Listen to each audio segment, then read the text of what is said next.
Fat and facts நேயர்கள் எல்லாருக்கும் ஒரு பெரிய வணக்கம். நான் Uday. Welcome to the show Bigg Boss thug life. Sir வணக்கம் சார்.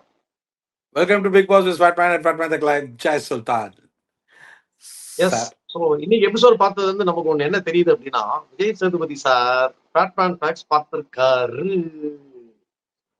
அப்படியா தெரியுது? எனக்கு அப்படியா ரெண்டு இடத்துல தெரியுது? பட்டுச்சு. ஆமா சார், ரெண்டு இடத்துல இப்படி பட்டுச்சு. ஒண்ணு வந்துட்டு பிரவீன் காந்தி சாரை கேட்கும் போது, பட் ஓகே, அவர் எல்லா இன்டர்வியூல அதான் பண்ணிட்டு இருந்தாரு. நம்ம இன்டர்வியூல அதை கொஞ்சம் ஜாஸ்தியா பண்ணாரு. அப்பார்ட் ஃப்ரம் தட், விக்ரமுக்கு வந்து வாரம் லாயர் வேலை பாக்குறாரு அப்படிங்கறத முதல்ல எக்ஸ்போஸ் பண்ணது நம்ம ஷோல தான். அதை அவர் கரெக்டா ஒரு பாயிண்ட் நீங்க அட்ரஸ் பண்ணி, அந்த லாயர் வேலையை பார்த்துட்டே நான் லாயர் வேலை பாக்குறேனா அப்படின்னு கேட்டாரு.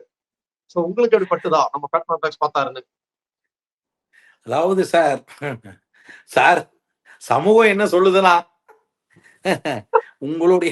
உங்கள் மீது எனக்கு எனக்கு என்ன பிடிச்சதுன்னா, சார் கிட்ட இன்னைக்கு பேசினதுலே என் கண்டஸ்டன்ஸ் எல்லாருமே எனக்கு பிடிக்கும்.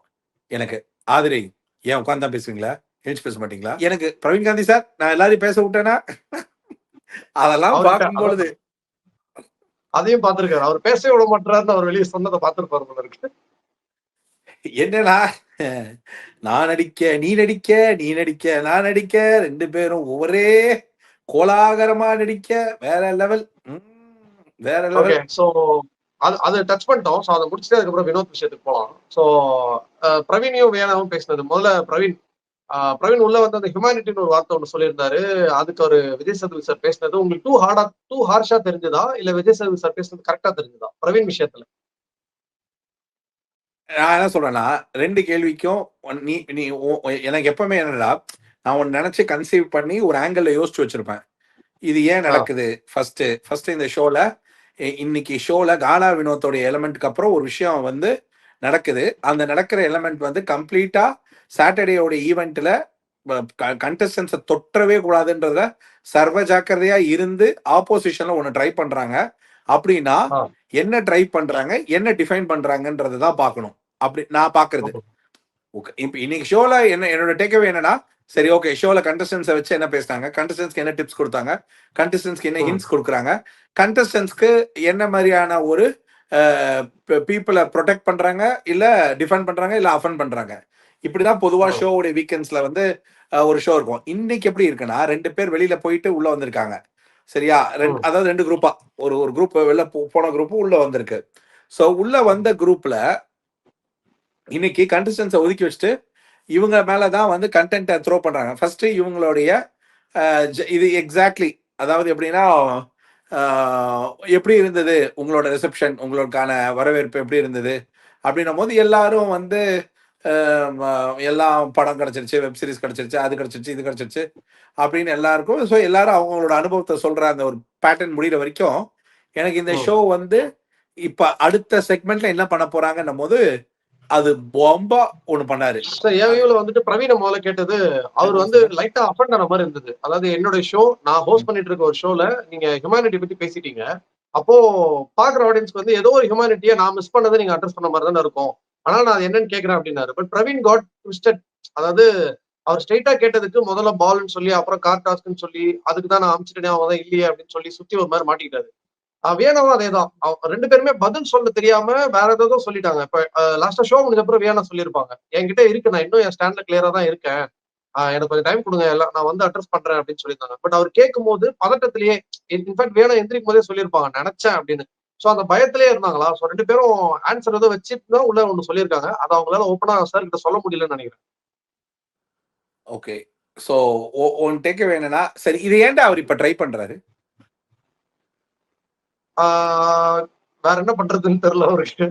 யாருக்கிட்டயாவது கிராஃப் கொடுத்து, யாரோட கிராஃப் மேல போயிருக்கு, கீழே வந்திருக்கு, யாருக்கு சிகப்பு கார்டு கொடுப்பீங்க, பச்சை கார்டு, அந்த ரொம்ப ஓல்டு ஸ்டைலுங்கிறதால கொஞ்சம் வித்தியாசமா அடிப்போமே. ஆனா நீங்க ஒண்ணு நோட் பண்ணுங்க, வந்ததுல இவங்க ரெண்டு பேரும் தான் ஹார்ஷா, அதாவது இருக்கிற பிளேயர்ஸ் மேல இப்ப இருக்கிற கண்டஸ்டன்ஸ் கிட்ட ஹார்ஷா பேசுறது. விஜய் சேதுபதி சார் என்ன ட்ரை பண்றார்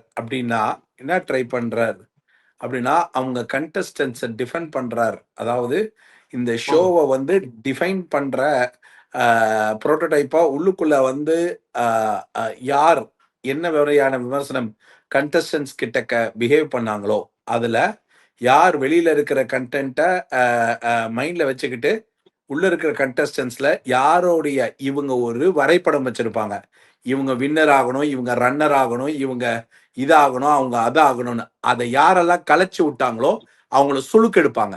அதுதான் இந்த வாரம். சரியா? இப்ப இவங்க வந்து ஃபினாலேக்கு ஒரு பேட்டர்ன் செட் பண்ணி வச்சிருப்பாங்க. சரியா? ஃபினாலேல இப்படி கூட்டு போலான்றாங்க. இவங்க போய் அவங்களெல்லாம் ரெட் கார்டு எக்ஸ்போஸ் பண்றாங்க. இவங்க அந்த எக்ஸ்போஸ்ல ஒரு மாதிரி வேற லெவல் எக்ஸ்போஸ கிரியேட் பண்ணுவாங்க. அந்த வேற லெவல் எக்ஸ்போஸ் அவங்க பயங்கரமா கிரியேட் பண்ணும் பொழுது நீங்க அவங்க மேல ஏறி ஒரு பம்பர் அடிச்சு விட்டீங்கன்னா அவங்களுக்குள்ள ஒரு தாட் வரும். ஓகே, நம்ம ஏதோ ஒண்ணு பண்றோம், அது அது வந்து இவங்களுக்கு பிடிக்கல அப்படின்னு. சோ அத வந்து எல்லாத்தையுமே ஒரு குறைக்கணும்னா அந்த டைம் லைனை குறைக்கிறதுக்கான வேலை தான். ஏன்னா இவங்க செட் பண்ற நரேட்டிவ்ல ஒரு வின்னரை கூட்டு வரணும்னா அந்த வின்னரை கூட்டு வர்றதுக்கு இவங்க பண்ற இந்த காரியங்கள் வந்து ஒரு பெரிய நாய்ஸ் அண்ட் பெர்ஸ்பெக்டிவ் சேஞ்ச் பண்ண ட்ரை ஆகும். அப்படின்னா அதுக்காக அதை என்ன பண்ணுவாங்க, ஒயிட் வாஷ் பண்ற மாதிரி. அதாவது சண்டைக்கு வந்து ஆள் அடிக்கணும்னா தொங்கிக்கிட்டு இருந்த பல்ப் அடிக்கிற கதை இது. நீங்க இதெல்லாம் வந்து எதை எப்பப்ப எங்கெங்க செய்யணுமோ அதெல்லாம் விட்டுட்டு வெளியில வெக்கேஷனுக்கு போயிட்டு வந்து அவங்க கண்டஸ்டன்டே இல்ல, அவங்கிட்ட எதுக்குடா அவ்வளவு நேரம் கண்டென்ட்ன்றது தான் எங்க கதை. சரி, ஓகே விடு. இப்ப நம்ம நான் இப்ப விஜய் சேதுபதி சார், நான் தான் சார் பிரவீன் ராஜ். விஜய் சேதுபதி சார், இது நான் உங்களுக்கு பதில் சொல்றேன். ஏன்னா நான் பிரவீன் ராஜ். இப்போ உங்க கேள்வி என்னன்னா சார், நீங்க என்ன கேக்குறீங்கன்னா அது என்னங்க ஹியூமனிட்டி இல்ல, அதாவது உங்களுக்கு நீங்களே ஹியூமனிட்டி இல்லைன்னு. ஆனா பிரவீன்ராஜ் சாருக்கு உங்களை பார்த்து ஒரு பயம் இருக்கணும் சார். இல்ல பிரவீன்ராஜ் சார் இதை பேசலாமான்ற ஒரு டவுட் இருந்திருக்கும் சார். இல்ல பிரவீன்ராஜ் இதை பேசலாம் எங்க வேற ஏதாவது குழப்பம் வருமான்ற கன்ஃபியூஷன் இருந்திருக்கலாம் சார். ஒருவேளை பிரவீன்ராஜ் சார் வெளியில வந்து இந்த விளக்கமான ரிவ்யூவை பார்த்து இதுக்கு ஒத்து போகுது, இதைத்தான் நான் அன்னைக்கு நினைச்சேன், ஃபேட்மேன் சொல்லிட்டாரு அப்படின்னா இதுதான் சார் விஜய் சேதுபதி சார் பிரவீன்ராஜ் மனசுல ஓடின அந்த மன பிம்ப கண்ணாடியோட பதில். என்னன்னா சார், இவர் எதை ஹியூமனிட்டி இல்லைன்னு சொன்னார்னா, ஒரு பொண்ணை எட்டி உதைச்சதுக்காக நீங்க காமிச்ச பயங்கரமான ஹியூமனிட்டி பயங்கரமா இருந்தது. ஆனா அதே 2 பேர் எவிக்ட் ஆகி வெளியில போகும்பொழுது உங்களுக்கு எல்லாம் ஹியூமனிட்டியே இல்லைல்ல. வெளியில வந்து அஸ் அ டீமா மொத்த பேர் அவங்கள வெளியில எக்ஸிட்ல ரெட் கார்ட்ல போறாங்க. அதுல ஒரு சக போட்டியாளர்கள் போறாங்களேன்ற அந்த ஹியூமனிட்டி உங்களுக்குள்ள சுத்தமா இல்லைல்ல.